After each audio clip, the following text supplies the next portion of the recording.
Tu savais que Louis Pasteur était un bombardeur de chenilles? Enfin surtout celle de sa meuf. Louis Pasteur est né le 27 décembre 1822 à 2 heures du matin. À 2 heures du matin que je me lève. À Dole, dans le Jura. Son daron Jean-Joseph, il était sergent dans l'armée napoléonienne, mais il a fini par reprendre la profession familiale de tanneur. En 1830, toute la famille Pasteur déménage à Arbois parce que c'était mieux pour le taf du daron. Du coup, Louis, il va aller au collège de la ville avant d'aller au collège royal de Besançon. D'ailleurs, c'est aussi à cette période-là qu'il va se faire connaître pour ses talents de peintre. Non mais le mec, il est tellement balèze qu'il peint des membres de sa famille et des gens du village. En 1840, Louis, il obtient son bac L, mais comme il sait pas trop quoi faire de sa life, comme tout le monde finalement, il décide de passer un bac S 2 ans plus tard. Et bim, après l'avoir obtenu, il va être accepté à l'école normale supérieure de Paris, Sartec. En 1847, il va faire sa thèse sur la cristallographie. En gros, c'est l'étude des cristaux à l'échelle atomique, genre leur forme et comment la lumière se reflète sur eux. Enfin bref, j'ai déjà archi mal au crâne quoi. Et après ses études, il devient prof de physique à Dijon puis à Strasbourg. Et puis en janvier 1849, il est nommé professeur suppléant de la fac des sciences de Strasbourg où il va enseigner la chimie. Putain, ça en jette. Pendant qu'il est prof là-bas, il va tomber in love de Marie Laurent. La meuf, c'est la fille du recteur de l'académie de Strasbourg. Et tous les deux, ils se kiffent tellement qu'ils vont se dire oui quelques mois après, le 29 mai 1849. Bon, forcément, Louis, il va lui exploser la ch'tique et ensemble, ils vont avoir 5 gosses. Alors ça y allait, ça b***.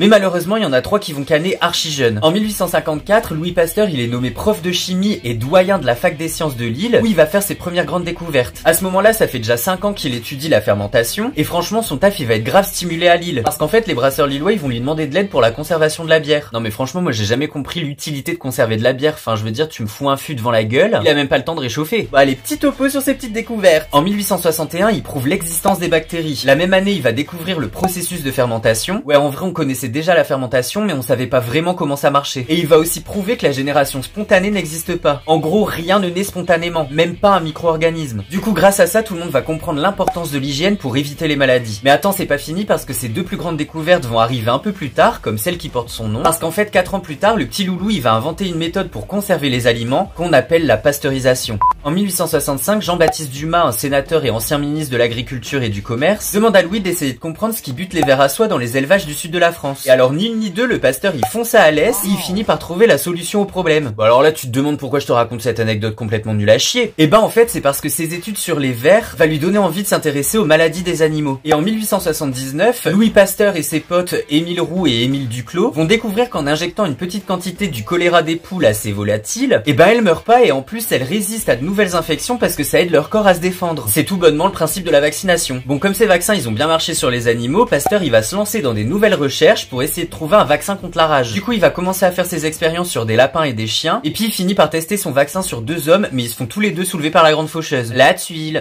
Le 6 juillet 1885, le vaccin va enfin faire ses preuves. Ouais. Ce jour-là, un petit garçon de 9 ans et sa daronne débarquent dans son labo en mode Mayday Mayday, mon fils s'est fait mordre par un yinche enragé. Du coup, Louis va tester son vaccin sur le gosse, et après 13 piqûres, le gamin va pas contracter la maladie, et il est sauvé. Bon alors forcément, tout le monde va savoir que Pasteur, il a découvert le vaccin contre la rage, et comme c'est une maladie mortelle et hyper répandue, tout le monde va vouloir se faire vacciner. Et il y a tellement de monde que Louis va avoir une idée lumineuse. Il va créer un institut qui sera dédié à la formation, à la recherche et à la vaccination et qui s'appellera l'Institut Pasteur. D'ailleurs aujourd'hui il y en a un peu partout dans le monde entier. Après avoir une vie bien remplie, genre le mec il a quand même sauvé la blinde de vie, il était membre de l'Académie française, il a été fait chevalier de la Légion d'honneur et j'en passe, Louis Pasteur meurt le 28 septembre 1895 à l'âge de 72 ans. Bon, comme c'était une icône, il va avoir des obsèques nationales et le président Félix Faure va proposer à sa famille de le faire rentrer au Panthéon. Mais ils vont refuser et ils vont l'enterrer dans une crypte de l'Institut Pasteur.